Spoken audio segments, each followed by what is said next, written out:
Welcome to Roots of Fear, where we uncover the darkest tales from history's forgotten corners. Tonight, we delve into the mysterious story of the Thornfield family of Elmwood, Arkansas, and the chilling phenomenon that haunted them for decades. In 1854, Elmwood was a prosperous settlement nestled in the rolling hills of northwestern Arkansas. The town's prominence came from its strategic location along trade routes and the wealth generated by its surrounding plantations. Cotton fields stretched across the landscape, tended by enslaved workers whose labor built the fortunes of families like the Thornfields. The town itself boasted a courthouse of imposing red brick, several churches with gleaming white steeples, and a main street lined with businesses catering to the region's elite. Among the elite families who shaped Elmwood society, none commanded more respect than the Thornfields. Their name was spoken with difference in the parlors and drawing rooms of Arkansas society. Their opinion sought on matters ranging from politics to social propriety. When the Thornfield spoke, Elmwood listened. The Thornfield estate, known as Willow Creek Manor, stood as a testament to their influence. A grand antebellum mansion with towering white columns and sprawling gardens that hosted the region's most prestigious gatherings. The manor house had been built in 1832 by Judge William Thornfield's father, who had claimed the land in the early days of Arkansas settlement. Over the years, subsequent generations had expanded and refined the property, adding wings and outbuildings until it sprawled across the hilltop, overlooking Elmwood like a beacon of wealth and stability. Judge William Thornfield, the family's patriarch, had established himself as not only a legal authority, but also as a pillar of the community whose word carried the weight of law itself. A graduate of Harvard Law School, William had returned to Arkansas to build upon his father's legacy, bringing with him not only Eastern education, but also a refined sensibility that elevated the Thornfields above their neighbors. His courtroom was known for strict adherence to procedure and unswerving application of the law, qualities that earned him both respect and fear throughout the territory. The Thornfields seemed blessed with everything a family could desire in these prosperous times: wealth, influence, respect. Their dining table regularly hosted governors and senators. Their parlor had once entertained the future President James Buchanan during his travels through the territory. Their children were educated by private tutors brought from Europe, and their home was filled with art and literature that reflected their cultured tastes. Yet beneath this veneer of perfection lurked a shadow that would follow them through generations, a shadow that would manifest itself in the most peculiar of ways. The Thornfield story would become intertwined with something beyond the rational world they so confidently inhabited. Something that defied explanation and challenged their understanding of life, death, and what might exist in the spaces between. Our story begins on a crisp autumn morning in September 1854 as preparations were underway for what promised to be the social event of the season, the wedding of Elizabeth Thornfield, the judge's eldest daughter, to Charles Montgomery, son of a prominent family from Little Rock. The union would connect two of Arkansas's most influential families, cementing alliances that would shape the territory's future as it moved toward the tumultuous years ahead. The day before the wedding, carriages began arriving at Willow Creek Manor, bringing guests from across Arkansas and neighboring states. The gravel drive leading to the manor echoed with the sounds of horses and wheels as family members, friends, and social acquaintances made their way to the Thornfield estate. Servants rushed about under the stern direction of Mrs. Thornfield, carrying luggage to guest rooms and preparing for the evening's rehearsal dinner. The Thornfield spared no expense. The finest foods were prepared in the manor's bustling kitchen, where the family's cook, a talented woman named Bethany, who had been with the Thornfields for 20 years, directed a team of assistants in creating elaborate dishes that would impress even the most discerning guests. Venison from the estate's woodlands, vegetables from the kitchen garden, and imported delicacies from New Orleans. formed a menu designed to showcase the family's prosperity. Musicians were brought in from New Orleans, a string quartet whose reputation had earned them invitations to play in the finest homes across the South. The manor was decorated with elaborate floral arrangements that filled the air with their sweet fragrance, roses and lilies, and chrysanthemums arranged in silver vases and crystal bowls. Elizabeth, a vision of beauty at 20 years of age, had spent months preparing for this momentous occasion. Her golden hair, a trait inherited from her mother's side, framed a face of classical proportions, high cheekbones, a straight nose, and eyes of vivid blue that could charm or disarm with equal effectiveness. She possessed not only beauty but intelligence as well, having been educated far beyond what was typically expected of young women in 1854. She spoke French and Italian, played the piano with considerable skill, and had read extensively from her father's library, developing opinions on politics and philosophy that she expressed with confidence in the privacy of family discussions. Her wedding dress, crafted from the finest imported silk and adorned with handmade lace, had been the talk of Elmwood society women for weeks.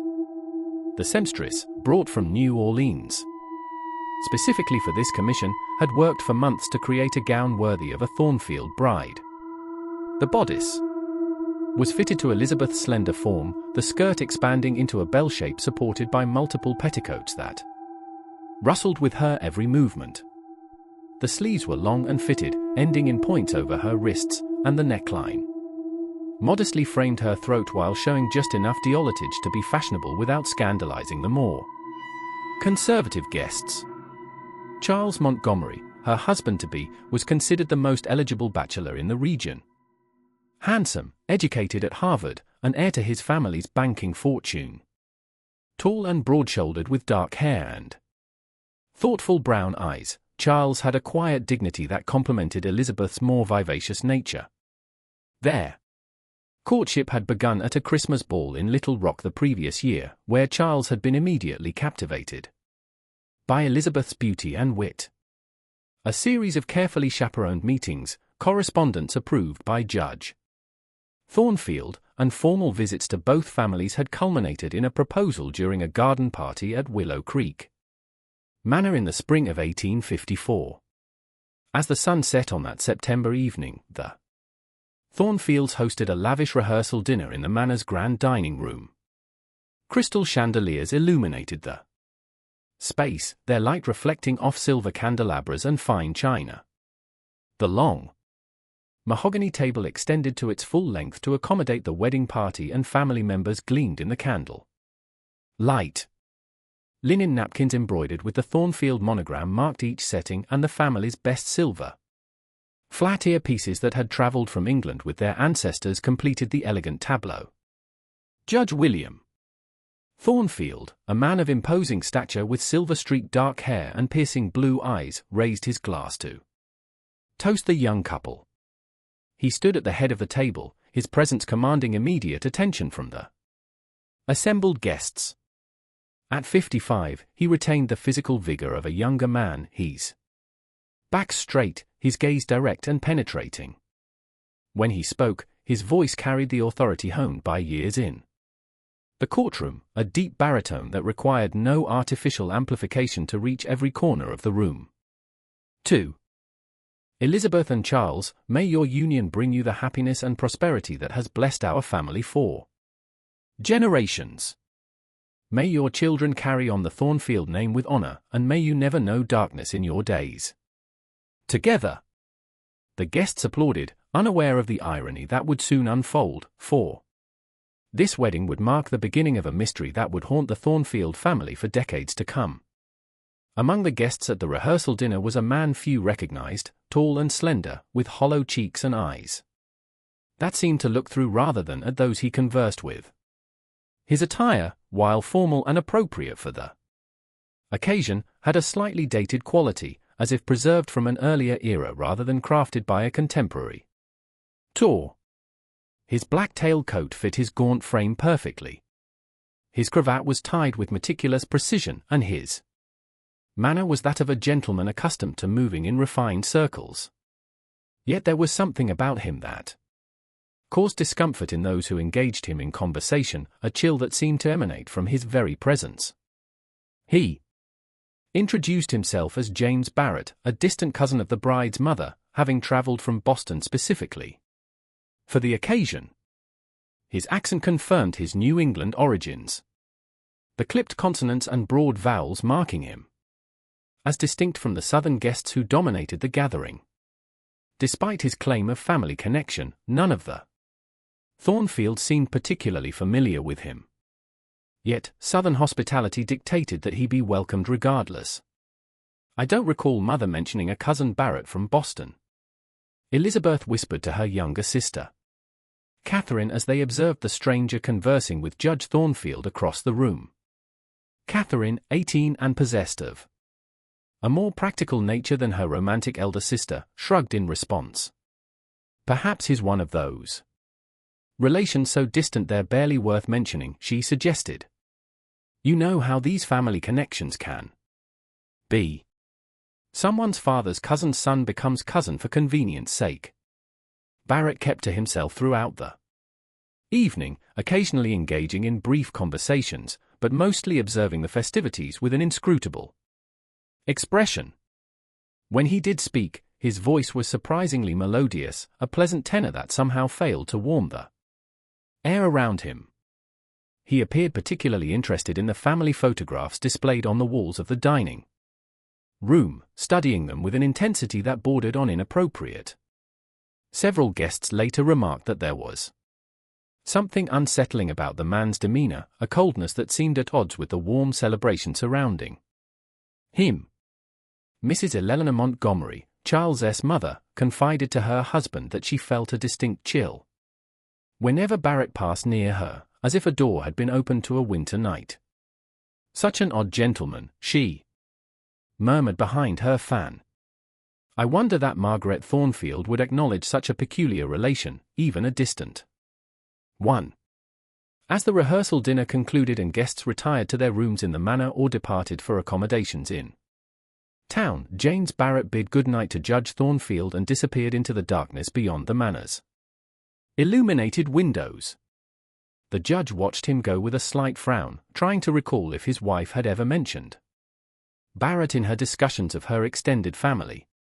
He made a mental note to inquire about the man's exact relationship to the Thornfields over breakfast.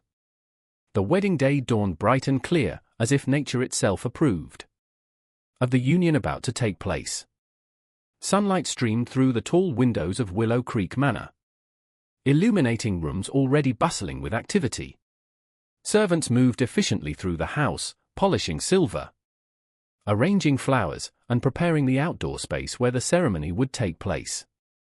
In her bedchamber, Elizabeth sat before her vanity mirror while her mother and sister helped prepare her for the most important day of her young life. The ceremony was scheduled for 2 o'clock in the afternoon, allowing ample time for final preparations.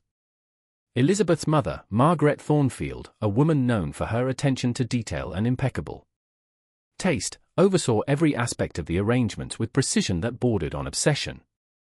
At 45, Margaret retained much of the beauty that had made her a celebrated belle in her youth. Her blonde hair, now subtly streaked with silver, was arranged in an elegant style that framed her fine-boned face. She moved with the grace of a woman accustomed to being observed, her posture perfect, her gestures refined. "The flowers for the altar arrangement are slightly wilted," she informed a harried servant. "Replace them immediately, and check that all the chairs are perfectly aligned. I'll not have a symmetry on my daughter's wedding day." By noon, guests began to gather in the gardens behind Willow Creek Manor, where rows of white chairs had been arranged, facing an elegant arbor entwined with white roses and ivy. The arbor, constructed specifically for the occasion, stood against a backdrop of ancient oak trees whose spreading branches provided dappled shade for the assembled guests. The ceremony would take place here, with the reception to follow in the grand ballroom inside the manor. The guests who arrived represented the elite of Arkansas society. plantation owners, politicians, judges, and wealthy merchants all dressed in their finest attire. Ladies in silk gowns with wide crenolines moved carefully through the garden paths, their bonnets and parasols providing protection from the September sun. Gentlemen in formal tailcoats and waistcoats engaged in conversation about politics and business. Their discussions occasionally turning to the increasing tensions between North and South that would in less than a decade erupt into civil war. As 2 o'clock approached, there was no sign of James Barrett among the assembled guests. Elizabeth's younger sister, Catherine, overheard her parents discussing his absence as they prepared to take their places for the ceremony. Most peculiar, Judge Thornfield murmured to his wife. Barrett seemed quite intent on attending the ceremony. When we spoke last night, perhaps he took ill, Margaret suggested, though her tone suggested she found his absence a relief rather than a concern. In any case, we cannot delay on account of one guest. And so, with the mysterious Mr. Barrett absent, the ceremony proceeded as planned. The string quartet began playing Mendelssohn's Wedding March, signaling the beginning of the procession. The groomsmen and bridesmaids walked down the aisle in pairs, followed by Catherine as the maid of honor. Finally, Elizabeth appeared on her father's arm, a vision in white that drew audible gasps from the assembled guests. Elizabeth was radiant as she walked down the aisle on her father's arm, her golden hair adorned with a crown of white flowers, her face partially concealed behind a delicate veil. The sun caught the silk of her gown, making it shimmer with each step. Her hands, encased in white kid gloves, trembled slightly as they held a bouquet of white roses tied with satin ribbon. Charles awaited her at the arbor, his expression one of awe and adoration as his bride approached. The ceremony was everything a Southern wedding of distinction should be: elegant, traditional, and deeply rooted in Christian values.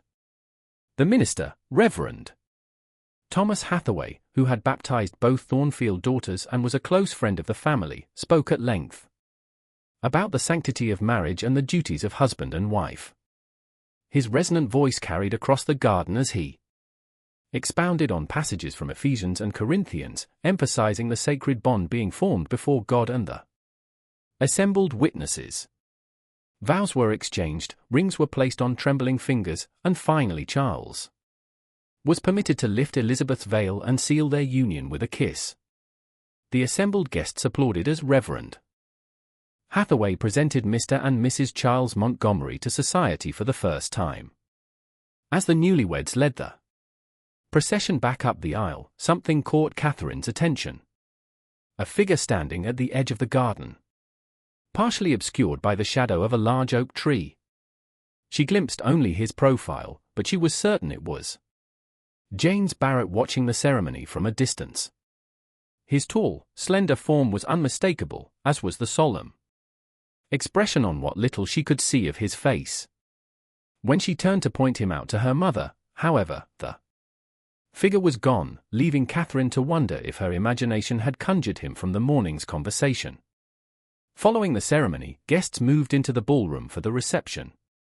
The space had been transformed for the occasion, with floral arrangements on every table and swaths of white satin draped from the ceiling to create a tent-like effect. Servants circulated with trays of champagne and hors d'oeuvres while the string quartet played selections from Mozart and Bach. The Thornfields had hired a photographer from Little Rock, an expensive luxury in 1854, when photography was still relatively new and primarily limited to studio portraits. This photographer, Mr. Nathaniel Harper, had brought his cumbersome equipment to capture images of the wedding party. A progressive choice that reflected Judge Thornfield's embrace of modern technology and his desire to document his family's important moments for posterity. Photography in 1854 was nothing like the instantaneous process we know today. Creating a daguerreotype required subjects to remain perfectly still for extended periods while the image was exposed on a silver-plated copper sheet. The process was time-consuming and resulted in a single non-reproducible image. The chemicals involved were often dangerous, particularly the mercury vapor used in developing the plates, which had been known to cause illness or even death among photographers who failed to take proper precautions. The wedding party gathered on the grand staircase of Willow Creek Manor for the photograph. The staircase with its polished mahogany banister and elegant curves provided a natural staging area that allowed Harper to arrange the family in an aesthetically pleasing formation. Elizabeth and Charles stood at the center with Judge and Mrs. Thornfield to their right and Charles's parents, the Montgomerys, to their left. Arranged around them were siblings, cousins, and the maid of honor and best man. Mr. Harper, a thin man with stained fingers and a perpetually furrowed brow, disappeared beneath the black cloth. Behind his camera, making adjustments to his equipment with practiced movements, he prepared the chemical plates, coating them with the light-sensitive materials that would capture the image of the wedding party. Finally ready, he emerged from behind the camera to give final instructions to his subjects. "No one move," Harper called out as he removed the lens cap to begin the exposure. "Not a muscle, not an eyelid. The slightest movement will blur the image beyond recovery." The wedding party froze in place, maintaining their smiles despite the strain. Holding a pose for a Jerry type was no small feat. Muscles HDHD, eyes watered, and the temptation to shift position or scratch an itch became nearly overwhelming as the seconds ticked by. Children were particularly difficult to photograph, which was why most Jiraiya types of youngsters showed them seated on a parent's lap, the adult's firm grip ensuring stillness. And it was during this minute of perfect stillness that Catherine Thornfield, positioned at the edge of the group, noticed something that sent a chill down her spine. Standing at the back of the gathering, partially obscured by Charles's younger brother, was James Barrett. His gaunt face bore the same solemn expression she had glimpsed at the edge of the garden during the ceremony. He stood perfectly still, more motionless than anyone else in the group, his eyes fixed not on the camera, but on Elizabeth. Catherine nearly gasped, but caught herself, remembering the photographer's strict instructions not to move. How had Barrett joined the photograph without anyone noticing? She was certain he hadn't been part of the group when they assembled on the staircase. Yet, there he was, as real and solid as any other person in the wedding party. As soon as Mr. Harper announced the exposure was complete and everyone relaxed, Catherine turned to confront Barrett, but he was nowhere to be seen. She scanned the faces in the wedding party, confusion mounting as she realized no one else seemed to have noticed his presence. "Did anyone see Mr. Barrett just now?" she asked, her voice slightly higher than normal. During the photograph, her question was met with blank stares and shaking heads. Several guests looked around as if expecting to see Barrett somewhere in the vicinity. He wasn't at the ceremony, Elizabeth said, smoothing her skirts as she descended the stairs. Perhaps he's taken ill or had to return to Boston unexpectedly. Catherine frowned. "But I saw him. He was standing right there during the photograph." She pointed to the spot where Barrett had stood, now occupied only by empty air. Judge Thornfield placed a reassuring hand on his younger daughter's shoulder. "The strain of the day must be affecting you, my dear. Barrett wasn't here. I would have noticed." Catherine knew what she had seen, but she also knew the futility of arguing with her father. She nodded and forced a smile, not wishing to disrupt her sister's special day with talk of phantom guests. Perhaps she had been mistaken. The stress of the wedding, combined with the morning's discussion about Barrett's absence, might have caused her to imagine his presence. Yet, the chill she had felt seemed so real, so distinct from the warm September air that filled the manor. The reception continued well into the evening. The grand ballroom, illuminated by hundreds of candles and the crystal chandeliers overhead, became increasingly warm as guests danced and conversed.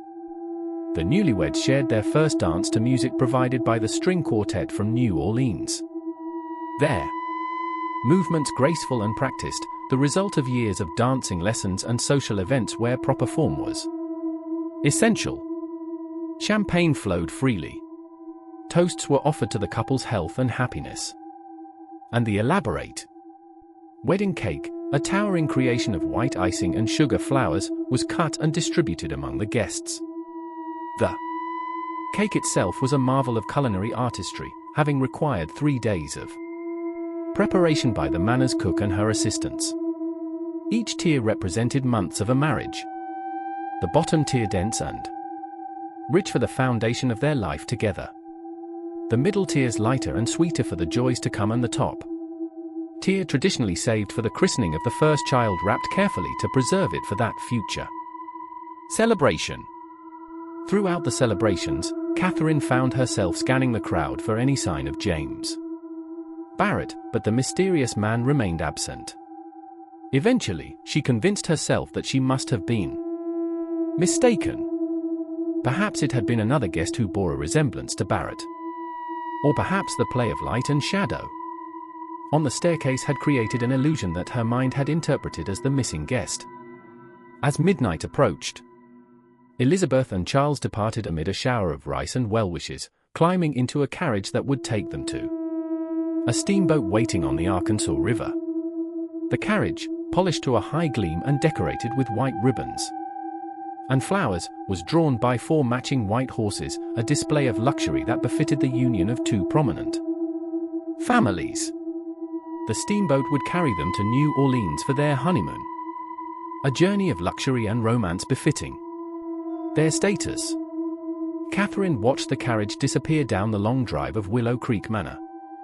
A sense of melancholy settling over her as she contemplated the changes this marriage would bring to her relationship with her sister. Elizabeth would return as Mrs. Montgomery, mistress of her own household in Little Rock. Her priorities and loyalties shifted. The close companionship the sisters had shared throughout childhood would inevitably change, transformed by distance and new responsibilities. As the guests began to depart, Catherine retreated to her bedchamber, exhausted by the day's events and still troubled by her vision of James Barrett. As she prepared for bed, she found herself glancing repeatedly at the corner of her room, half expecting to see the tall, gaunt figure watching her from the shadows. Sleep came slowly that night, and when it did, her dreams were filled with images of Barrett standing on the staircase, his hollow eyes fixed not on the camera, but on her sister, his expression one of profound sadness. 2 weeks later, Mr. Harper arrived at Willow Creek Manor with a finished gerape from the wedding. The creation of a gerape was a complex process requiring careful handling of dangerous chemicals and precise timing at each stage. The silver-plated copper sheet had to be polished to a mirror finish, sensitized with iodine vapor, exposed in the camera, developed with mercury vapor, and finally fixed to make the image permanent. Each step presented opportunities for failure, which explained the high cost of photographic services in 1854. Judge Thornfield invited his family into the drawing room for the unveiling of what would become a treasured family heirloom. Margaret and Catherine gathered on the settee, their expressions reflecting both excitement and apprehension. Catherine still haunted by what she had seen during the exposure, uncertain what the finished image might reveal. Harper removed the protective case and revealed the image. A remarkably clear capture of the wedding party, each face distinct despite the lengthy exposure time. The daguerreotype was housed in a velvet-lined case with a gold-embossed cover. The craftsmanship of the container matching the artistry of the image it protected. When viewed from the correct angle, the silver surface revealed a positive image. With extraordinary detail, the intricate lace of Elizabeth's gown, the polished buttons of Charles's waistcoat, even the pattern of the carpet on the staircase where they stood. The Thornfields gathered around, examining the daguerreotype with expressions of delight. "Exquisite work, Mr. Harper," Judge Thornfield declared, reaching for his wallet to pay the agreed-upon sum. "You've captured the essence of the day perfectly." But Catherine wasn't listening. Her attention was fixed on the image, specifically on a figure standing at the back of the group, James Barrett. Just as she had seen during the exposure, he was positioned behind Charles's brother, his expression solemn, his eyes seemingly focused directly on the camera. There was no mistaking him. The hollow cheeks, the penetrating gaze, the formal attire identical to what he had worn at the rehearsal dinner. "Father," she said, her voice barely above a whisper. "Look, it's Mr. Barrett." Judge Thornfield frowned, leaning closer to examine the DGER type. The drawing room fell silent as he studied the image, his expression shifting from confusion to disbelief. "Impossible," he muttered. Barrett wasn't present for the photograph, but there he was, unmistakable in the image. As clear and distinct as any other member of the wedding party. The gerape, with its silver surface that could not be altered or manipulated once fixed, provided irrefutable evidence that James Barrett had been present during the exposure, standing among the Thornfields and Montgomerys on the grand staircase. "I don't understand," Margaret Thornfield said, her face paling as she too recognized the figure. "How could he be in the photograph if he wasn't there?" Mr. Harper, sensing the family's distress, peered at the image. "Sometimes, madam, if a person moves during the exposure, they can appear as a blur or a transparent figure. But this gentleman appears quite solid and clear. He must have been standing very still." "He wasn't there," Judge Thornfield insisted, his voice rising slightly. "Everyone in this room knows he wasn't there." An uncomfortable silence fell over the drawing room. The rational, scientific understanding that formed the foundation of Judge Thornfield's worldview could not account for what they were seeing. A man who had not been physically present during the photograph now appeared in the finished image, as solid and real as any other figure captured by Harper's camera. Finally, Catherine spoke the words everyone was thinking, but no one dared say, "Unless he was there, but somehow only I could see him."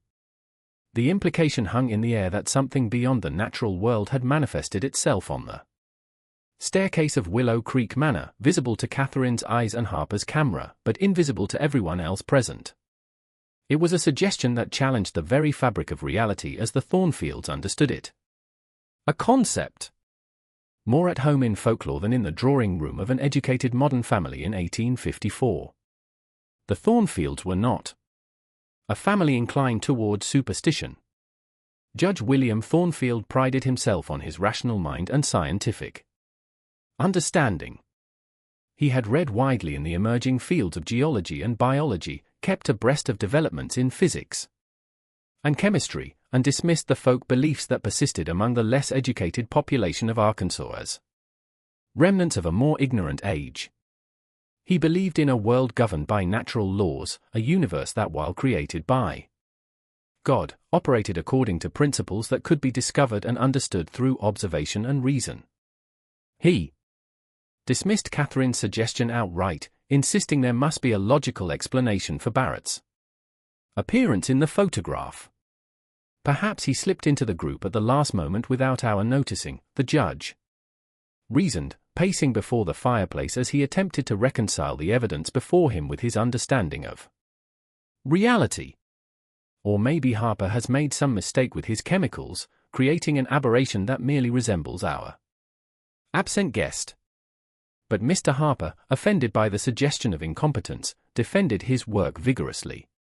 "I assure you, sir, this gerotype was created with the utmost care and precision. There are no mistakes or aberrations. Every figure captured in this image was present during the exposure."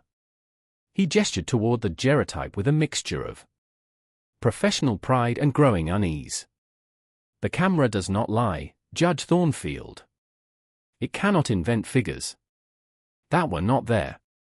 In the days that followed, Judge Thornfield made inquiries about James Barrett, sending Letters to contacts in Boston attempting to locate the man who had so mysteriously appeared in and disappeared from his daughter's wedding. He wrote to colleagues at Harvard, to business associates with connections in New England, and to distant relatives who might have encountered Barrett in Boston society. The responses he received only deepened the mystery. None of his Boston acquaintances knew of a James Barrett matching the description provided. There was no record of such a man in the city directories, no mention of him in society columns or business registries. Furthermore, Margaret's family, when consulted about this supposed distant cousin, denied any knowledge of such a relation. Her father, in a letter that betrayed his concern for his daughter's mental well-being, assured Judge Thornfield that there were no Barretts among their extended family, and certainly none who had relocated to Boston. It was as if James Barrett had appeared from nowhere, attended the rehearsal dinner, vanished before the ceremony, somehow appeared in the wedding photograph, and then disappeared completely. The rational explanations. The judge had proposed that Barrett was an opportunist who had crashed the wedding by claiming a false family connection, or that he was a business associate of one of the guests who had been mistakenly introduced as a relation. Failed to account for his appearance in the Gerape when no one but Catherine had seen him present during the exposure. The Gerara itself became an object of both fascination and unease for the Thornfield family. Judge Thornfield considered destroying it, uncomfortable with the inexplicable presence it contained. But Margaret insisted on preserving it as a record of their daughter's wedding day. Eventually, they reached a compromise. The Gerape would be displayed in the family's private quarters rather than in the public rooms of Willow Creek Manor, where it might prompt questions from visitors about the solemn-faced man standing at the back of the group. 6 months passed and the incident of the mysterious wedding guest gradually faded from the family's daily conversations. Though it remained an unsettling memory, Elizabeth and Charles had settled into married life in Little Rock, where Charles had taken a position at his father's bank. Their letters home spoke of happiness and plans for the future, with no mention of strange occurrences or unwelcome guests. Judge Thornfield, while never admitting it openly, had begun to consider the possibility that there might be aspects of existence that defied his rational understanding. Forces or phenomena that operated according to laws not yet discovered by science. In the spring of 1855, another wedding was announced. Catherine Thornfield was to marry Lieutenant Thomas Bradford, a promising young officer from a respected Virginia family whom she had met at her sister's wedding. Despite being only 18, Catherine had captured the lieutenant's heart with her practical nature and quiet intelligence, so different from her sister's more vivacious personality, yet equally compelling. After a brief courtship conducted largely through correspondence, he had proposed during a leave from his posting at Fort Smith. The wedding was scheduled for June, and once again, Willow Creek Manor was transformed for a celebration. Though not quite as elaborate as Elizabeth's wedding, Catherine had always preferred simplicity to her sister's love of grandeur. It promised to be a beautiful event, bringing together the Thornfield and Bradford families along with the elite of Arkansas society. Lieutenant Bradford was 24, a West Point graduate with a distinguished record that suggested a promising military career ahead. Tall and lean with brown hair kept short in military fashion and green eyes that crinkled at the corners when he smiled. He presented a striking figure in his dress uniform. His manner was reserved but warm, his conversation thoughtful rather than showy, and his obvious devotion to Catherine had quickly won over the Thornfields, despite initial concerns about the distance his military career might place between their daughter and her family. Elizabeth and Charles returned to Elmwood for the occasion. Elizabeth, now visibly with child, expecting the first Thornfield grandchild in the autumn. The prospect of a new generation brought joy to the family, temporarily overshadowing the unsettling memory of James Barrett and his inexplicable appearance in Elizabeth's wedding photograph. The family's focus had shifted to the future. Catherine's marriage, Elizabeth's child, the continuation of the Thornfield legacy through new branches of the family tree. The night before Catherine's wedding, a rehearsal. Dinner was held in the manor's dining room. The same crystal chandeliers that had illuminated Elizabeth's celebration now cast their warm glow over a smaller but no less distinguished gathering. The Bradfords, having travelled from Virginia, were being introduced to the Thornfield circle of friends and associates. Lieutenant Bradford's parents, a judge like William Thornfield, and his wife, a renowned hostess in Richmond society, found much in common with their future in-laws. The two families bonding over shared values and similar social positions despite the geographical distance that separated them. As toasts were being offered to the bride and groom, Elizabeth nudged her husband and whispered, "Charles, who is that man by the window, the one in the dark suit?" Charles followed her gaze, but saw only empty space beside the long velvet drapes that framed the dining room windows. "What man, my dear? There's no one standing there." Elizabeth frowned, rubbing her eyes. "How strange. I could have sworn I saw someone. A tall, thin man watching us. He reminded me of that odd Mr. Barrett from our wedding." The mention of Barrett's name sent a chill through Elizabeth that had nothing to do with the evening breeze coming through the open window. She had been present when the daguerreotype was unveiled, had seen with her own eyes the impossible figure standing among the wedding party. Though she had not experienced Catherine's vision during the exposure itself, the evidence of the photograph had been impossible to dismiss, and in the month since, she had found herself occasionally glancing over her shoulder, half expecting to see Barrett's gaunt figure watching her from a distance. Charles patted his wife's hand reassuringly. "It's just the fatigue of travel in your condition, my love. The doctor said you should rest as much as possible." Elizabeth nodded, though she couldn't shake the feeling of being watched. Throughout the remainder of the evening, she occasionally glanced toward the window, but the figure did not reappear. By the time the dinner concluded and the guests retired for the night, she had almost convinced herself that Charles was right, that the strain of travel combined with her pregnancy had caused her to imagine a figure where none existed. Catherine's wedding day arrived, blessed with perfect June weather. Warm sunshine, tempered by a gentle breeze that carried the scent of roses through the gardens of Willow Creek Manor. The ceremony was to be held in the same location as Elizabeth's wedding, beneath the arbor, now covered with summer blooms rather than the white roses of September.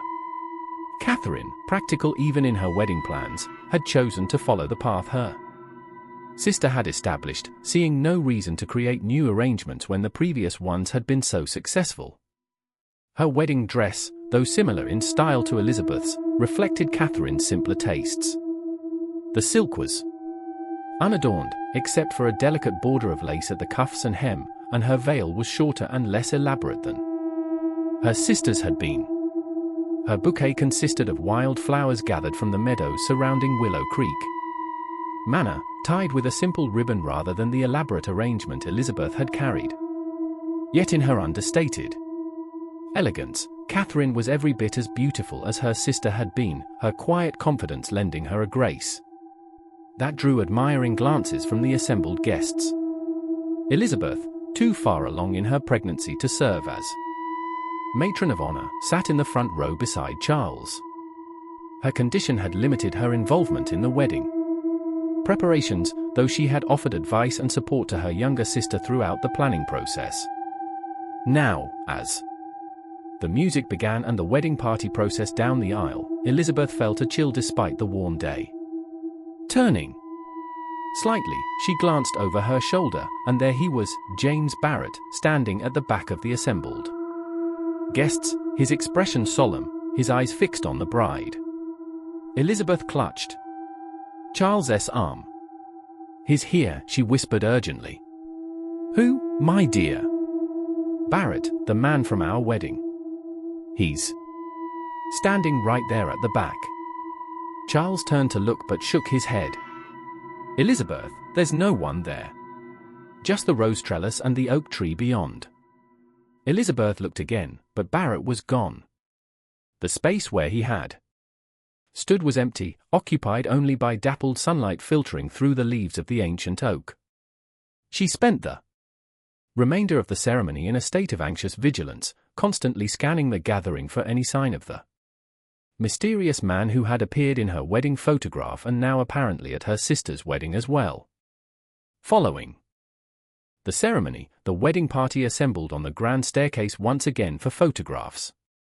Mr. Harper, who had been so pleased with his work at Elizabeth's wedding that he offered a reduced rate for Catherine's, prepared his equipment with practice efficiency.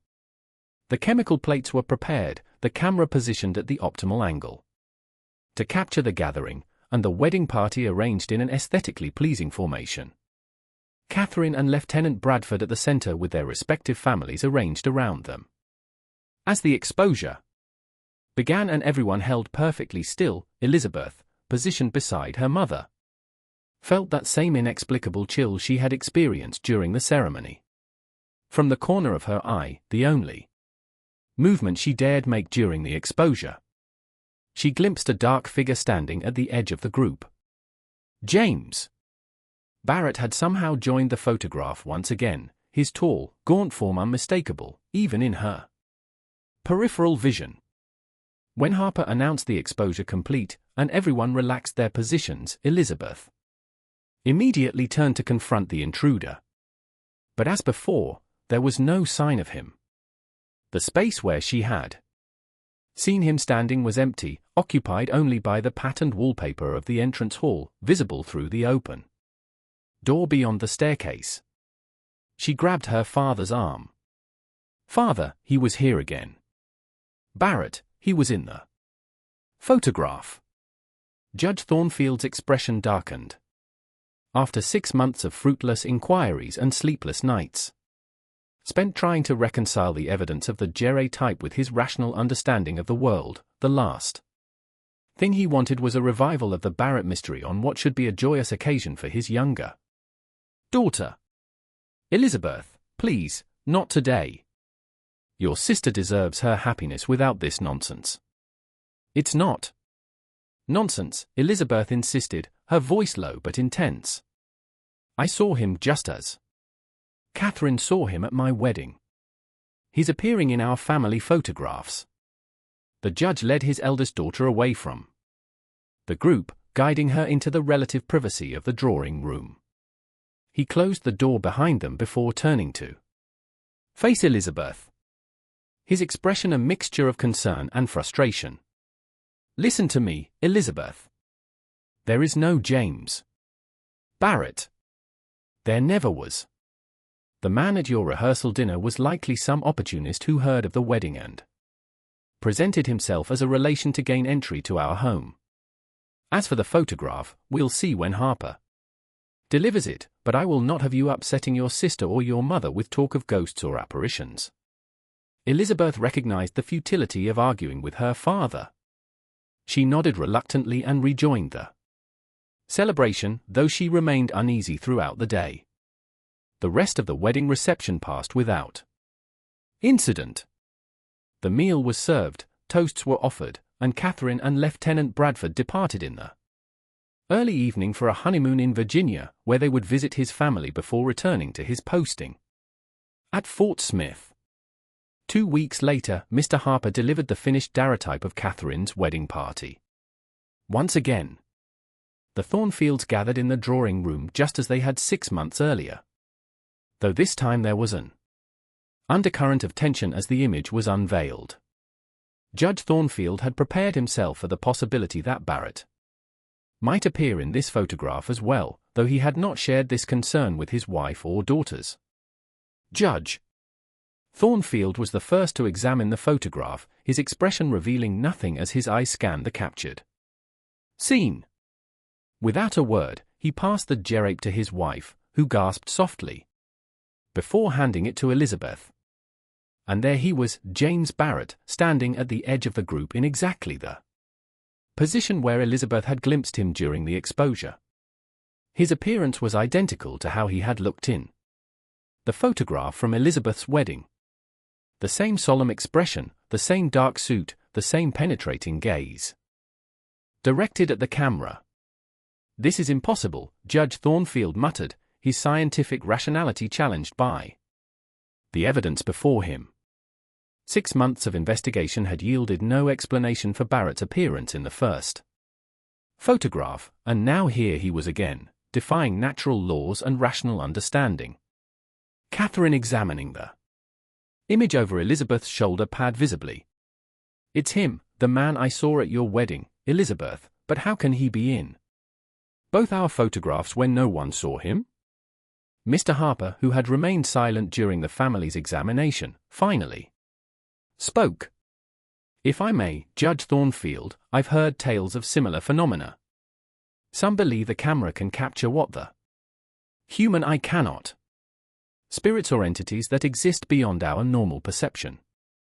Judge Thornfield scoffed. "Superstitious. Nonsense, Harper. There must be a rational explanation."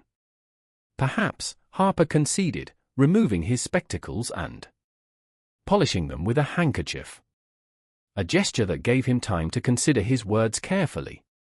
"But I've been a photographer for nearly 15 years since the Gere type was first introduced to America. In that time, I've witnessed strange appearances and photographs that cannot be explained by science as we understand it." He replaced his spectacles and leaned forward slightly, his voice lowering as if sharing a professional secret. "The silver and chemicals we use to create these images. They're sensitive to more than just light. Judge Thornfield. There have been cases where daguerreotypes have captured figures or objects not visible to those present during the exposure. Some call it spirit photography, though I prefer not to use such sensational terms." Judge Thornfield dismissed Harper shortly thereafter, paying him for his services, but making it clear that his theories about supernatural photography were unwelcome. Once the photographer had departed, William Thornfield addressed his family. "I want no more discussion of this Barrett character or these anomalies in our family photographs. Such talk leads only to unnecessary fear and superstition. There is surely a logical explanation, and until we discover it, we will simply accept that our wedding daguerreotypes have this peculiarity." Despite the judge's decree, the mysterious appearances of James Barrett became the subject of hushed conversations among the Thornfield women. Elizabeth, who returned to Little Rock with Charles after Catherine's wedding, wrote frequently to her sister. Their letters often turning to speculation about the strange man who had appeared in both their wedding photographs, yet remained invisible to most during the actual events. Elizabeth, whose pregnancy had entered its final months, found herself increasingly troubled by dreams of Barrett. In these dreams, he stood at the foot of her bed, his expression sorrowful as he reached toward her swollen belly. She would wake from these dreams, bathed in cold sweat, clutching her abdomen protectively, convinced that Barrett's ghostly presence had somehow followed her to Little Rock. In September 1855, Elizabeth gave birth to a son, William Charles Montgomery, named for both grandfathers. The delivery was difficult, but ultimately successful, and both mother and child emerged healthy from the ordeal. Charles sent telegrams to both families announcing the birth, and preparations were made for the christening, which would bring the Thornfields and Montgomerys together once again to celebrate the newest member of their connected families. The joyous occasion temporarily overshadowed the families' unease about the Barrett mystery. Judge and Mrs. Thornfield traveled to Little Rock for their grandson's christening, bringing Catherine and her new husband with them. Lieutenant Bradford had received a brief leave from his duties at Fort Smith specifically for the occasion, a testament to his growing reputation in military circles. The christening was held at the Episcopal Church in Little Rock, followed by a reception at Elizabeth and Charles' home, a handsome brick residence near the bank where Charles worked. Its elegant furnishings and spacious rooms reflecting the prosperity of the Montgomery family. A photographer was hired to capture images of the baby with his family, a luxury that reflected the Montgomerys' prosperity and desire to document their growing family. The photographer, a Mr. Wilson of Little Rock, was not familiar with the Thornfield family's unusual history with daguerreotypes. He set up his equipment in the parlor of the Montgomery home, arranging the family for a group portrait. Elizabeth holding baby William, with Charles beside her and the grandparents gathered around. Catherine stood to one side with Lieutenant Bradford, completing the family circle around the infant who represented the union of the Thornfield and Montgomery lines. As the photographer arranged the family for a group portrait, Elizabeth, holding baby William with Charles beside her and the grandparents gathered around, Catherine suddenly felt the now familiar chill that had preceded Barrett's appearances. She scanned the room but saw no sign of the mysterious man. The photographer ducked beneath his cloth, prepared the plate, and instructed everyone to remain still. The exposure began, and for nearly a minute, the family maintained their positions, expressions fixed in proud smiles. Despite the strain, when the photographer emerged and announced the exposure complete, Catherine immediately questioned her sister. "Did you feel it? That strange cold sensation?" Elizabeth nodded slightly, careful not to disturb the baby sleeping in her arms. "Yes, just before the exposure began." "You don't think?" "We'll know when the photograph is developed," Catherine replied grimly. A week later, when the photographer delivered the finished daguerreotype, their fears were confirmed. There, standing behind Judge Thornfield's shoulder, was James Barrett. The same hollow-shaped figure, the same penetrating gaze, the same dark suit he had worn in both wedding photographs. This time, however, something was different. Barrett's gaze was not directed at the camera as it had been previously. Instead, he appeared to be looking directly at the infant in Elizabeth's arms. His expression, a mixture of sadness and what might have been longing, the appearance of Barrett in what was now 3 family photographs, could no longer be dismissed as coincidence or photographic anomaly. Judge Thornfield, his scientific rationality severely tested, finally agreed to investigate the matter more thoroughly. If this is some elaborate hoax, he declared to his family, gathered once more in the parlor of Elizabeth and Charles's home, I will uncover it. If not, well, there must be some explanation for why this man, whoever he may be, appears in our family photographs.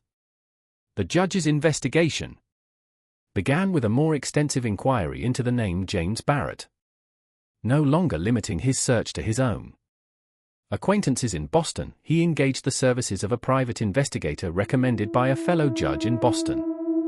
Letters were sent to contacts throughout the eastern seaboard and as far west as St. Louis, seeking information about anyone matching Barrett's description who might have a connection to the Thornfield or Montgomery families. 4 months, responses trickled in, most containing no useful information.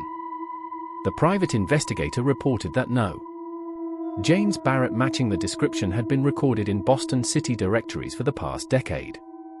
Churches had no record of his baptism or marriage. Cemeteries had no record of his burial.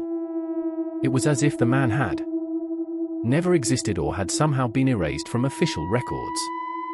Then in early 1856, a letter arrived from a former colleague of the judge who had relocated to Boston years earlier. The contents of this letter would shift the course of the investigation dramatically. "My dear William," the letter began, "your inquiry about a James Barrett has yielded some rather disturbing information. There was indeed a man by that name in Boston who matches your description. Tall, slender, with hollow cheeks and an intense gaze. However, this James Barrett died in the winter of 1852, more than 2 years before your daughter's wedding, where you claimed to have met him." The letter went on to explain that Barrett had been a prominent photographer in Boston, one of the first to master the Barrett process after it was introduced to America. His studio on Washington Street had been patronized by the city's elite who sought his services for portraits and family photographs. He had been known for his exceptional skill and the unusual clarity of his images, which some attributed to special chemical formulations he had developed himself. Barrett's death was somewhat mysterious. The letter continued, he was found in his studio, slumped over his camera. The medical examiner concluded he had been poisoned by the mercury vapors used in developing daguerreotypes, a common hazard of the profession.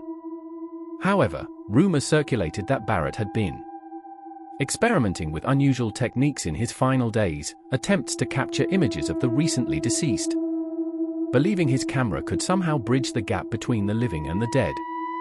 The letter concluded with a postscript that sent a chill through Judge Thornfield. I've enclosed a small advertisement I found in a newspaper from 1851 announcing Barrett's photographic services. The image it contains may be of interest. The judge unfolded the brittle newspaper clipping that had been enclosed with the letter.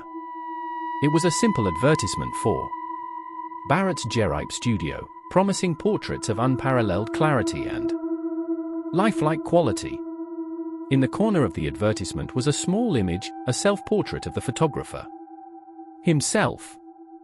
The face that looked back at Judge Thornfield from the yellowed paper was unmistakable.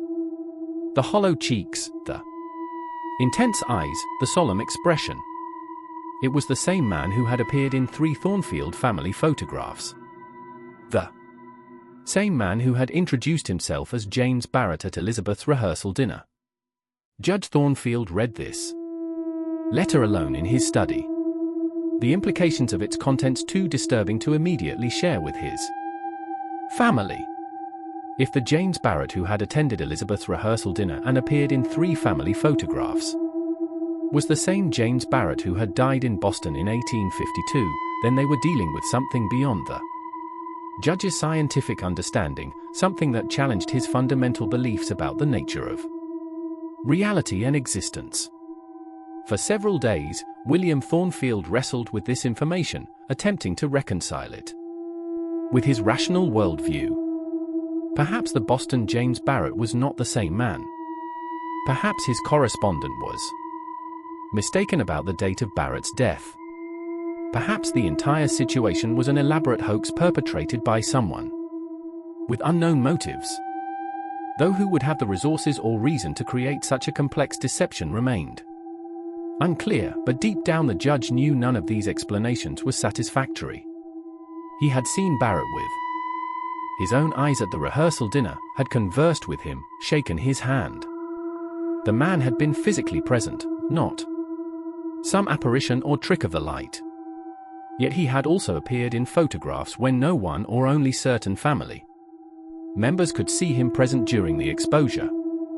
The judge found himself in the uncomfortable position of having to consider explanations that existed outside the boundaries of his scientific understanding, that perhaps there were aspects of existence that defied rational explanation, forces, or phenomena that operated according to laws not yet discovered by human investigation. Finally, Judge Thornfield shared the letter and newspaper clipping with his wife and daughters. They gathered once again in the drawing room of Willow Creek Manor, the space that had witnessed the unveiling of both wedding daguerreotypes. Their reactions ranged from frightened Margaret to grimly vindicated Catherine to deeply concerned Elizabeth, who was now expecting her second child. "What does it mean, Father?" Elizabeth asked, one hand resting protectively on her growing belly. "Why would the ghost of a Boston photographer appear at our family weddings and my son's christening?" The judge shook his head. "I don't know that I accept this supernatural explanation, but I cannot deny the evidence before us. Something extraordinary is occurring, and it seems to be focused on our family's significant moments." Catherine, who had been uncharacteristically quiet during the discussion, finally spoke. "There's something else, something I noticed but didn't mention before. She retrieved the daguerreotypes of both weddings and the christening, laying them side by side on the table. Look at his eyes in each image. In Elizabeth's wedding photograph, he's looking directly at the camera. In mine, his gaze is shifted slightly toward Elizabeth. And in the christening photograph, he's looking at William. Elizabeth finished, a chill running through her as she recognized the truth of her sister's observation. It's as if he's following something through our family, Catherine continued. Something that passed from Elizabeth to her son. The implication hung in the air that Barrett's spirit was somehow attached not to a place but to a bloodline following the Thornfield genetic inheritance as it passed from generation to generation. But why? What connection could a Boston photographer who died in 1852 have to an Arkansas family he had never known in life? The implications of Catherine's observation hung heavy in the air. If Barrett's ghostly presence was indeed following something through the Thornfield family line, what was it? And more importantly, why? Judge Thornfield, despite his reluctance to embrace supernatural explanations, decided to consult someone with knowledge of such matters.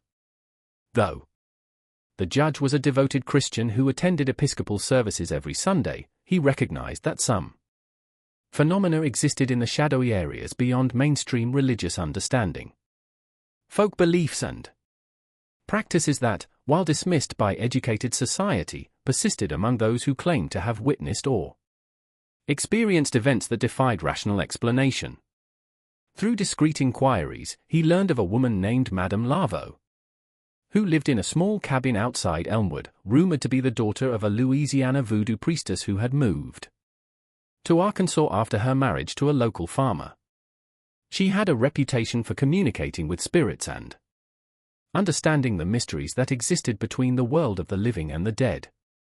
The local population sought her services for everything from locating lost objects to communicating with departed loved ones, though they did so quietly away from the disapproving eyes of church authorities. Under normal circumstances, William Thornfield would never have associated with someone of Madame Lavo's reputation. His position as a judge required him to maintain the respect of the community, and consulting a woman widely regarded as a practitioner of voodoo would undoubtedly damage his standing if it became known. But these were not normal circumstances, and his concern for his family, particularly his grandson and Elizabeth's unborn child, outweighed his social considerations. On a grey March afternoon in 1856, Judge Thornfield rode alone to Madame Lavo's cabin. He left Willow Creek Manor without informing Margaret of his destination, saying only that he had business to attend to in town. The cabin stood in a clearing surrounded by ancient cypress trees, their moss-draped branches creating a natural barrier between Madame Lavo's domain and the outside world. A small garden of unfamiliar herbs grew beside the cabin, and wind chimes made of bones and shells hung from the low porch roof, creating an eerie melody in the breeze. The woman who greeted him was not what he expected, neither very old nor dressed in exotic garments, but a handsome woman of middle years with intelligent eyes and a direct manner of speaking. Her skin was the color of polished mahogany, her hair covered with a simple white cloth, and her dress was plain but clean. Only the numerous amulets and charms that hung around her neck suggested her unconventional profession. "I've been expecting you, Judge Thornfield," she said as she opened her door to him. "The spirits have been restless lately." Speaking of disturbances at Willow Creek Manor, the judge, unsettled by her apparent foreknowledge of his visit, followed her into the cabin's single room. The interior was surprisingly ordinary. Clean and well-kept, with herbs hanging from the rafters to dry, and a small altar in one corner bearing candles and unfamiliar objects. A fire burned in the hearth, casting flickering shadows on the walls, and the scent of unfamiliar incense hung in the air. Without preamble, William Thornfield placed the 3 daguerreotypes on Madame Lavo's table. "There is a man appearing in my family's photographs who should not be There. I need to understand why. Madame Lavo examined each image carefully, her fingers hovering above the surface without touching it, as if she could feel something emanating from the silver plates. Her expression grew more troubled with each one, her brow furrowing as she studied Barrett's face in the christening photograph. Finally, she looked up at the judge, her eyes reflecting a mixture of concern and curiosity. This man was a photographer in life, she stated rather than asked. Yes, James Barrett of Boston. He died in 1852. Madame Lavo nodded slowly, unsurprised by this information. Yet he appeared physically at your daughter's wedding rehearsal in 1854. And now he appears in these images, visible only to the camera and certain members of your family. My daughters can sometimes sense his presence.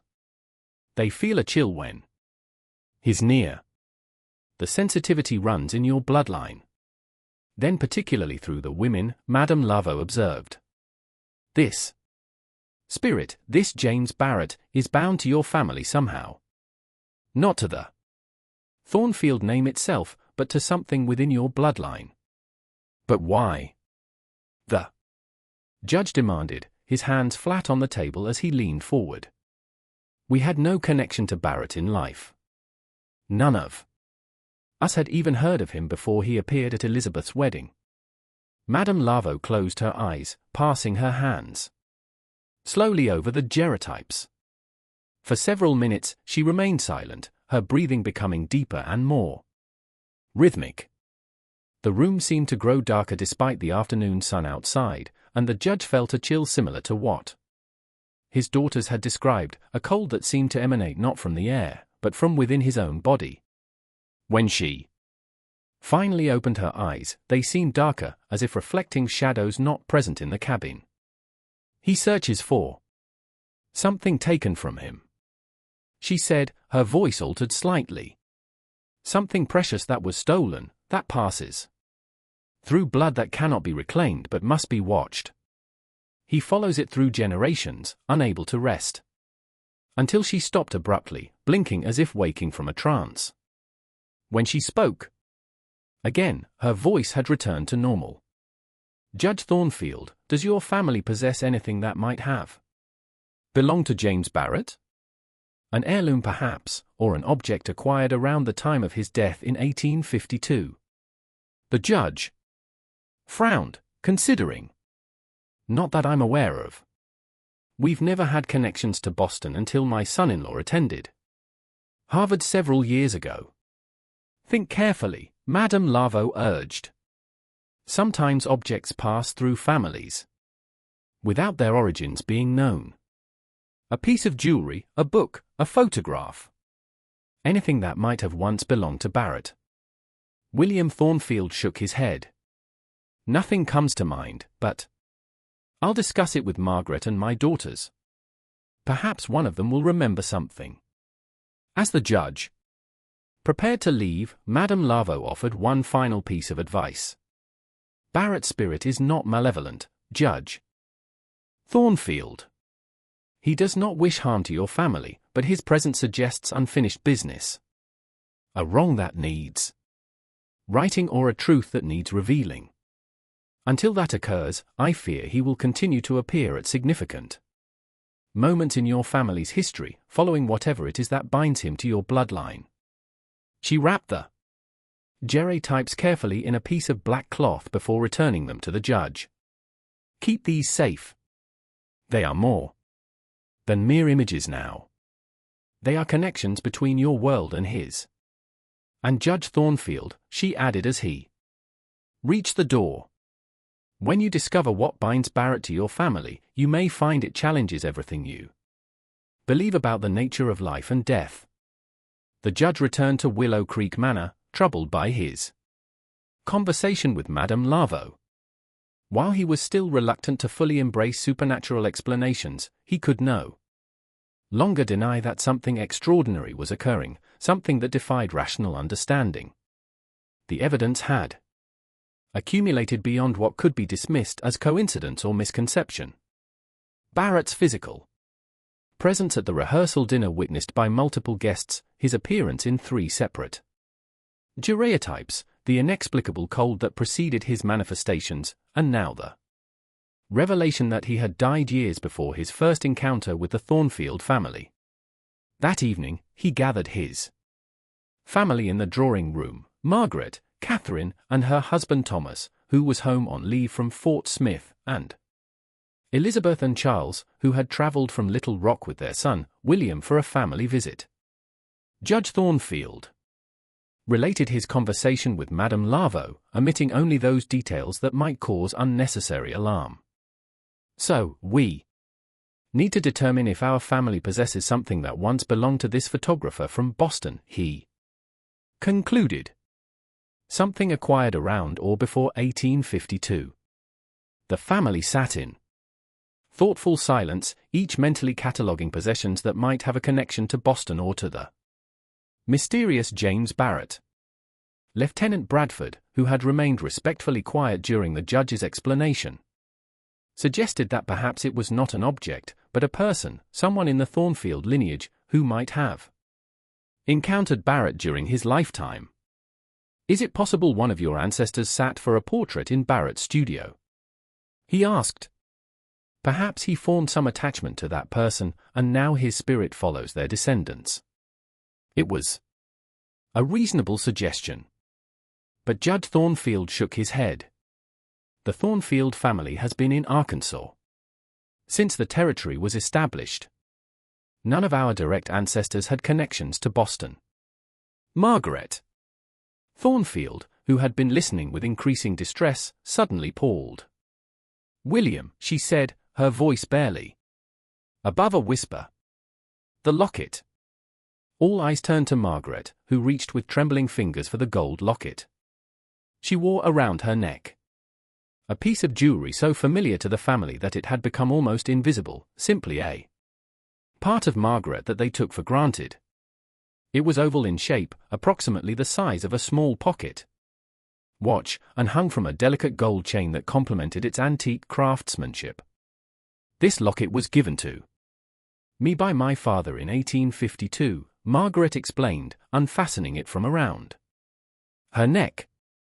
"He presented it to me on our last visit to Boston, saying he had acquired it from the estate of a recently deceased gentleman. The timing was too coincidental to dismiss. Barrett had died in Boston in 1852, and that same year, Margaret's father had purchased a locket from an estate sale in the same city. The connection that had eluded them for nearly 2 years suddenly seemed obvious. A thread linking the Thornfield family to the spectral photographer who haunted their significant moments. The locket was a beautiful piece, oval-shaped, made of gold with intricate engravings on its surface. The design featured intertwined vines and flowers executed with extraordinary craftsmanship that suggested European origin, perhaps French or Italian. Margaret rarely opened it, but now she did so, revealing what appeared to be a small piece of paper or parchment inside rather than the expected portrait miniature. "I've never understood what this is," Margaret admitted, carefully removing the small square from inside the locket. "It's not a portrait, yet it seemed important enough for someone to place inside this valuable locket." Judge Thornfield took the square from his wife's hand and examined it closely. It appeared to be a piece of specially treated paper similar to those used in the daguerreotype process, but smaller and without a visible image. The surface was slightly reflective, suggesting it had been treated with silver or another photosensitive material, but no picture was discernible on its surface. "This could be a photographic plate that was never fully developed," Charles suggested, drawing on knowledge gained during his education at Harvard, where he had taken an interest in the scientific advances of their age. "Or perhaps it was exposed, but the image has faded over time." Elizabeth, who had been watching the discussion while cradling her son, suddenly gasped. The baby's reaction when mother holds him. "Remember how he always reaches for the locket? We thought he was simply attracted to the shiny gold." But what if he's sensing something about this object that we cannot? Indeed, young William had developed a fascination with his grandmother's locket from his earliest days. Whenever Margaret held him, his tiny hands would reach for the golden oval that hung around her neck, his eyes fixed on it with an intensity unusual in an infant. The family had attributed this behavior to a baby's natural attraction to bright, shiny objects, but in light of Barrett's appearances, it took on a more significant meaning. The implications of Elizabeth's observation hung heavy in the room. If the locket had indeed belonged to James Barrett, and if it contained some unfinished photographic work of his, it might explain his ghostly appearances at family events, his spirit following this object that had once been precious to him. We need to know more about this locket, Judge Thornfield decided. Its origins, how it came into your father's possession, and most importantly, whether it truly belonged to James Barrett. The investigation into the locket's origins would prove challenging. Margaret's father had passed away in 1853, taking with him any specific knowledge of how he had acquired the piece. Letters to his former associates in Boston yielded little useful information, most responding that they had no recollection of the judge purchasing jewelry from any estate sale. The private investigator engaged by Judge Thornfield focused his efforts on tracing the locket's provenance, visiting auction houses and estate attorneys in Boston who might have records of items sold from Barrett's estate after his death. This line of inquiry proved more fruitful, yielding a catalogue from an auction held in March 1852, which listed among the items for sale one gold locket Italian craftsmanship containing experimental photographic plate from the estate of J. R. Barrett, photographer. This confirmation that the locket had indeed belonged to Barrett strengthened the connection between the object and the supernatural phenomena experienced by the Thornfield family. But it didn't explain why Barrett's spirit was so intent on following the locket or what significance the experimental photographic plate inside it might hold. Meanwhile, life continued for the Thornfield family. Elizabeth gave birth to her second child, a daughter named Margaret after her grandmother in the summer of 1856. No photographer was hired for the christening, the family having developed an understandable weariness about cameras and the images they might capture. But their caution didn't prevent James Barrett from making his presence known. During the christening ceremony, both Catherine and Elizabeth felt the now familiar chill, and Elizabeth glimpsed Barrett standing at the back of the church, his gaze fixed on the infant in her arms. His appearance was brief, a momentary manifestation visible only to Elizabeth, but it confirmed that avoiding photographers would not deter Barrett's spirit from witnessing significant events in the Thornfield family line. 2 years passed with no resolution to the mystery. The locket remained in a locked drawer in Judge Thornfield's study, removed from Margaret's neck in hopes that separating it from the family might somehow break Barrett's connection to them. But at every significant family event, birthdays, holidays, celebrations, someone would sense his presence or catch a glimpse of his solemn figure, watching from a distance. In 1858, Catherine gave birth to her first child, a son named James Thomas Bradford. The name James was chosen to honor Thomas's father. But the coincidence of sharing a name with the spirit that haunted their family photographs was not lost on Catherine. During her pregnancy, she had experienced vivid dreams of James Barrett. Dreams in which he seemed to be trying to communicate something to her, something about the locket and its contents. In these dreams, Barrett stood in what appeared to be his photography studio in Boston, surrounded by cameras and chemical apparatus. He worked feverishly over a small object that glowed with an unnatural light, his expression a mixture of determination and desperation. Though he never spoke directly to Catherine in these dreams, she would wake with the distinct impression that he was trying to complete something left unfinished. Something connected to the locket now locked away in her father's study. The christening of young James Bradford brought the entire Thornfield family together once again at Willow Creek Manor. Despite their previous decision to avoid photographers, Catherine insisted on hiring one for the occasion. If Barrett's going to appear anyway, she reasoned, we might as well have a record of it. Perhaps there will be something in the image that helps us understand what he wants. Judge Thornfield reluctantly agreed, and Mr. Harper was summoned once more to Willow Creek Manor. The photographer, now aware of the strange phenomena associated with the family's photographs, approached the task with a mixture of professional detachment and personal curiosity. He had discussed the Thornfield case with colleagues in the growing field of spirit photography, practitioners who specifically attempted to capture images of the deceased in photographs with their living relatives. While Harper did not actively seek such images in his own work, he had developed an interest in the phenomenon and the scientific questions it raised about the nature of photography itself. As the family assembled for the portrait, Catherine holding baby James with Thomas beside her and the rest of the family gathered around, Elizabeth noticed something unusual. The locket, which had remained locked in her father's study for 2 years, was now hanging around her mother's neck once again. "Mother," Elizabeth whispered urgently. "Why are you wearing the locket?" Margaret Thornfield touched the gold oval at her throat. "Your father returned it to me this morning. He said, if Barrett is going to appear, regardless of our precautions, perhaps wearing the locket might prompt some change, some revelation about what he wants. It was a calculated risk, bringing the object that seemed to connect Barrett's spirit to the Thornfield family into direct contact with a photographic opportunity. Judge Thornfield had concluded that after years of uncertainty and spectral appearances, a more direct approach might yield results, might provide some insight into Barrett's purpose, or allow his spirit to communicate more clearly what it sought from the Thornfield family.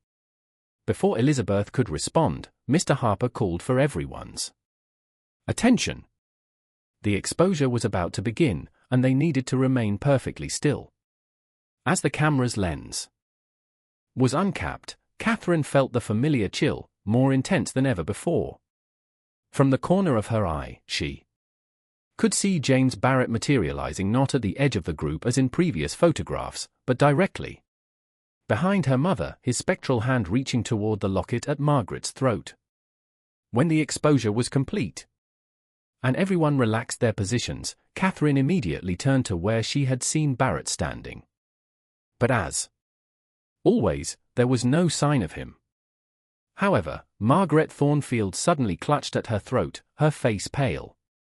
"The locket," she gasped. "It's burning hot." Judge Thornfield quickly unfastened the chain from around his wife's neck, handling the locket gingerly. Indeed, the gold oval was unnaturally warm to the touch, as if it had been held near a flame. Yet Margaret's skin showed no signs of burning, and the chain itself remained cool to the touch.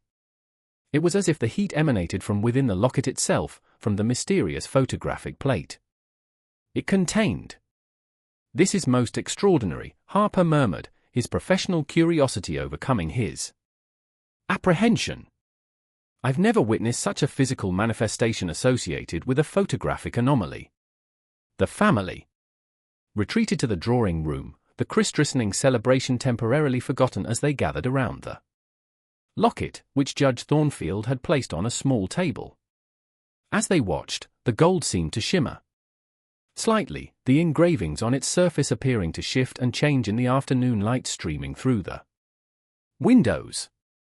"Open it," Catherine urged, cradling her son protectively. "Whatever Barrett wants, it has something to do with what's inside." With careful fingers, Judge Thornfield opened the locket. The small square of photographic material was still there. But as the locket opened fully, exposing the square to direct sunlight, something remarkable happened. An image began to appear on the previously blank surface, faint at first, then growing clearer with each passing moment. "It's developing," Harper exclaimed.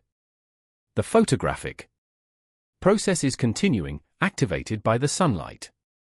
The family watched in astonished silence as an image gradually formed on the small square. The face of a young woman, beautiful and serene, with a striking resemblance to Elizabeth, Catherine breathed. She looks like Elizabeth. Indeed, the woman in the image bore an uncanny resemblance to the eldest Thornfield daughter, though her clothing and hairstyle suggested that Barrett had been taken in the 1840s or earlier. The same golden hair, the same fine features, the same penetrating blue eyes that had made Elizabeth the belle of Arkansas society now looked back at them from a photograph that seemed to be developing before their eyes years after the plate had been prepared and exposed. "This is impossible," Judge Thornfield muttered, his scientific rationality challenged by the evidence before him. "This woman would have sat for this portrait before Elizabeth was even born. How could she resemble her so strongly?" Harper examined the developing image with professional interest. The chemical process Barrett used must have been highly unusual, designed to continue developing over many years when exposed to certain conditions. "I've never seen anything like it." As the image continued to clarify, details became visible around the woman's neck. She was wearing a locket identical to the one in which her portrait now resided. The coincidence was too perfect to be chance, suggesting a deliberate connection between the subject of the photograph and the vessel that contained it. "It's the same locket," Margaret observed. "This woman once owned it before Barrett." The implication was clear. The locket had a history that predated Barrett's ownership, a significance that might explain why his spirit remained attached to it and to the family into whose possession it had passed. But who was the woman who resembled Elizabeth so strongly? And what connection did she have to either Barrett or the Thornfields?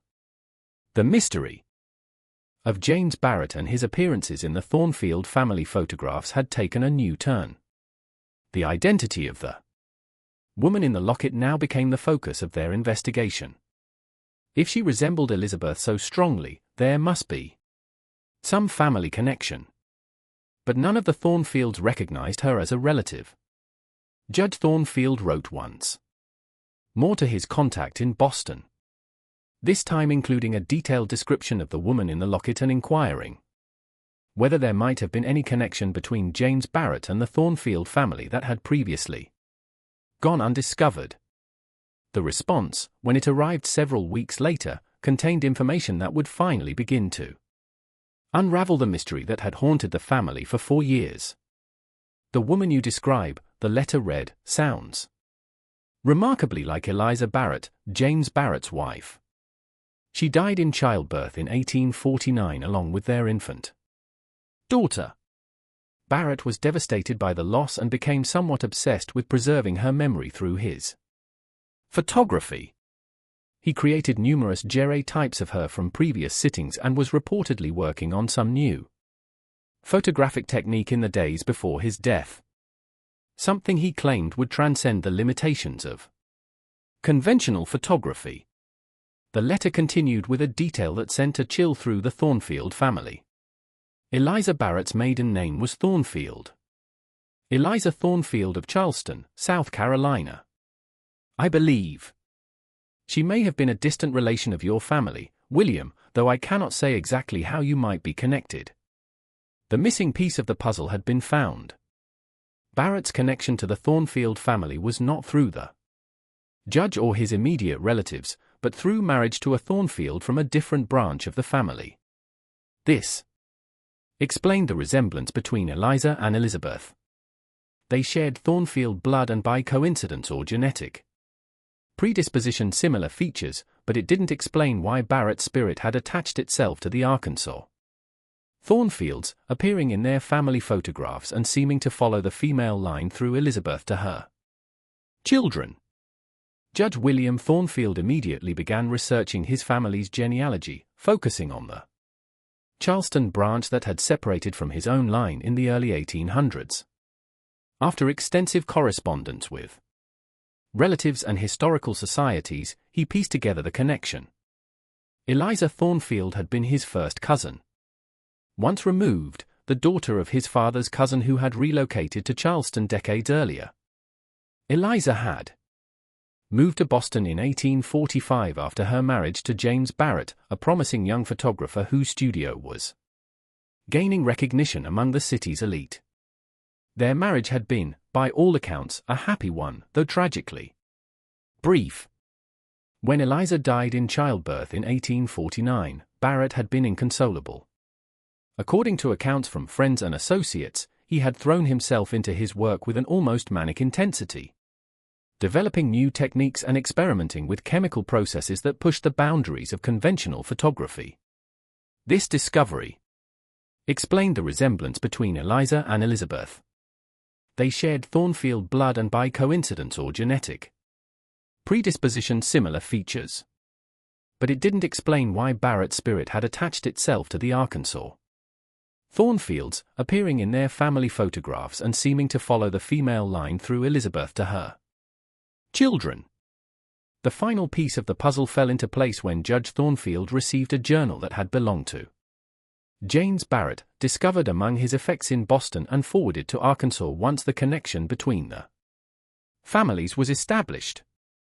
The journal, bound in worn leather and filled with Barrett's precise handwriting, provided insight into the photographer's final days and the purpose behind the experimental plate contained in Eliza's locket.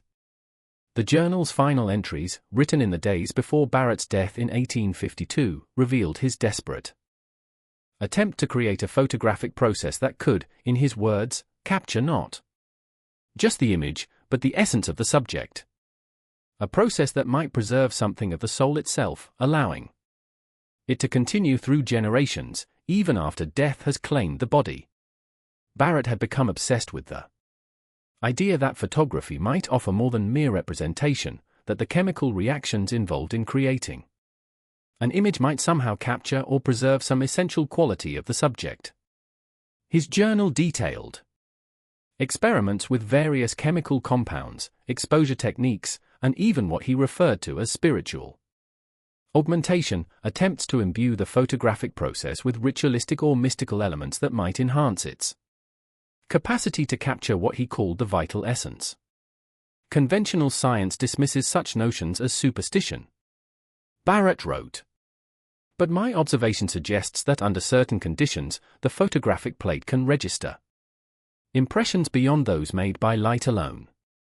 I have created images in which subjects appear who were not physically present during the exposure. Images that cannot be explained by double exposure or chemical accident." Barrett had believed that by treating photographic plates with special chemical compounds and exposing them to certain conditions, he could create images that contained more than mere likenesses. Images that somehow preserved a fragment of the subject's spiritual essence. His final project had been an attempt to capture what remained of his beloved wife's essence in a locket that had been her most treasured possession. "I have placed within Eliza's locket a plate treated with my formula," Barrett wrote. "When completed, it will contain not just her image, but a portion of her spirit, preserved for our daughter who never drew breath. Should the child have lived, this locket would have passed to her, carrying her mother's essence through the generations of our family. Now I must find another way to ensure that Eliza's spirit continues. Perhaps through her Thornfield blood, if I can locate her relatives." The journal's final entry, dated just days before Barrett's death, revealed his intention to travel to Arkansas in search of Eliza's Thornfield relatives. "I have learned of a branch of the family in Elmwood, Arkansas, a judge and his family who may share Eliza's bloodline. If I can locate them, perhaps I can pass on the locket to one of the women of the family, ensuring that something of Eliza continues through her own blood relations." Barrett had died before he could complete his work or locate the Thornfield relatives in Arkansas. The locket, with its partially treated photographic plate inside, had somehow made its way into an estate sale after his death, where Margaret's father had purchased it as a gift for his daughter. unknowingly bringing it into the very family Barrett had been seeking. The Thornfield family finally understood the nature of Barrett's appearances. His spirit had followed the locket, attempting to complete the work left unfinished at his death, to ensure that something of Eliza Barrett's essence would continue through the female line of the Thornfield family. His presence in the wedding photographs and at christenings was not meant to frighten, but to witness these important moments in the continuation of the bloodline he and Eliza had shared briefly through their marriage. In the autumn of 1858, the Thornfields made a decision. Margaret Thornfield would wear the locket once more, not in fear but in acknowledgement of the connection between their family and the Barretts of Boston. They would no longer avoid photography but would instead embrace it, understanding that James Barrett's appearances were not malevolent hauntings, but a strange form of family reunion across the boundary between life and death. At Christmas that year, the entire extended family gathered at Willow Creek Manor for a portrait. Judge and Mrs. Thornfield, Elizabeth and Charles with their 2 children, Catherine and Thomas with baby James. The manor was decorated for the season with evergreen boughs adorning the mantels and staircase and candles illuminating the rooms with warm golden light. Outside, a light snow had fallen, rare in Arkansas, transforming the grounds into a winter wonderland that delighted the children and created a festive atmosphere. Mr. 2. Harper set up his equipment in the drawing room, where light from the large windows would provide ideal conditions for a daguerreotype. The family arranged themselves before the Christmas tree, an innovation that had only recently become popular in American homes.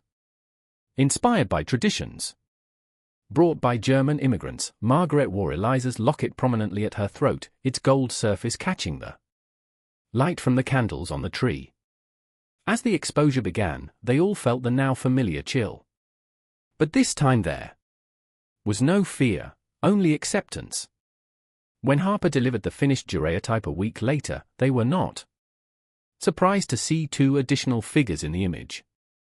James Barrett standing behind Margaret, his hand resting lightly on her shoulder where the locket lay, and beside him, faintly visible, but unmistakably present, the translucent figure of a woman who bore a striking resemblance to Elizabeth Thornfield Montgomery. Eliza Barrett had joined her husband in the photograph, her spirit somehow drawn forth by the combination of the locket's presence and the bloodline she shared with the Thornfield women. Her features, so similar to Elizabeth's, were softened by a gentle smile as she looked upon the family that represented the continuation of her own lineage. In the years that followed, James and Eliza Barrett appeared in every significant family photograph taken of the Thornfields and their descendants, wedding portraits, christenings, graduations. The spectral couple stood witness to the continuation of the family line, their presence becoming so familiar that new members of the family were introduced to Cousin James and Cousin Eliza. As a matter of course, the locket passed down through generations of Thornfield women, eventually coming to Elizabeth's daughter Margaret, then to her daughter, and so on through the years. Each keeper of the locket reported occasional dreams in which Eliza Barrett spoke to them, sharing wisdom and family stories from beyond the veil between worlds. These dreams were particularly vivid during times of transition or challenge, as if Eliza's essence preserved through Barrett's experimental photography reached out to guide and comfort her descendants during their moments of greatest need. By the turn of the century, as photography became more common and the daguerreotype gave way to newer techniques, the Barretts' appearances became less distinct in family photographs, more transparent, more easily dismissed as flaws in the development process. The chemical treatments and glass plates that had once been the foundation of photography were replaced by film and mechanical cameras, technologies that perhaps lacked the mystical properties Barrett had exploited in his experiments, but they never disappeared entirely. And those with Thornfield blood could always discern their presence in the images, standing watch over the family whose bloodline they had joined through marriage and now followed through eternity. The Thornfield family of Elmwood, Arkansas, became known for their unusual family photographs, though few outside the family knew the full story behind the spectral figures that appeared in them. Some dismissed the phenomena as tricks of light or flaws in the photographic process. Others, more attuned to the mysteries that exist beyond scientific explanation, recognized that the Thornfields had somehow bridged the gap between the living and the dead through the simple act of preserving family memories on film. As photography evolved through the decades, from daguerreotypes to tint types, from glass plates to film, from black and white to color, and eventually to digital images, the Barrett's appearances evolved as well. In early color photographs from the 1950s and 60s, they appeared as figures with a bluish tint, their forms more defined than in previous decades. In Polaroid images from the 1970s, they manifested as areas of unusual brightness around certain family members, particularly those who wore or possessed the locket. And in digital photographs of the early 21st century, they appeared as mysterious orbs or areas of distortion that digital experts could not explain through conventional means. The Thornfield descendants, now scattered across America and beyond, continued to share their unusual family history with each new generation. The story of James and Eliza Barrett became part of the family lore, a tale told to children and grandchildren as they examined old photographs and contemplated their connection to ancestors long departed. The fear that had initially accompanied Barrett's appearances had long since transformed into acceptance and even affection. The spectral photographer and his wife were regarded not as haunting presences, but as guardian spirits, watching over the family with benevolent interest. As for James Barrett, the photographer whose obsession with capturing more than mere images had transcended even death itself, his spirit found the peace that had eluded him in life. By watching over the continuation of his beloved wife's bloodline, he had fulfilled his final purpose, ensuring that something of Eliza would endure through the generations. Her essence preserved not in chemicals and silver plates, but in the living descendants who carried her features, and perhaps in some ineffable way, a fragment of her spirit. The locket remains in the Thornfield family to this day, passed from mother to daughter with each generation. Its gold surface has been polished by countless hands. Its chain replaced several times over the decades, but the photographic plate inside remains unchanged. The image of Eliza Barrett as clear and detailed as it was on that afternoon in 1858 when it fully developed in the sunlight streaming through the windows of Willow Creek Manor. And though modern digital photography has replaced the chemical processes that once allowed Barrett's spirit to manifest so clearly, those with Thornfield blood still occasionally report feeling a chill when family photographs are taken. A reminder that some connections transcend both time and death, binding families together across the boundaries that separate the world of the living from whatever lies beyond. So, if you ever find yourself invited to a Thornfield family wedding, pay close attention to the photographs taken that day. Look closely at the background, at the shadows behind the smiling family members. You might just glimpse two figures standing together, a tall, hollow-cheeked man and a beautiful woman with a gold locket around her neck, watching over their family with eternal vigilance. Their presence a testament to a love that refused to be constrained by the simple fact of death. And remember, not all that appears in photographs was visible to those present when the shutter closed. Sometimes the camera captures not just light and shadow, but echoes of those who have gone before, their spirits drawn back to witness the continuing story of the families they left behind.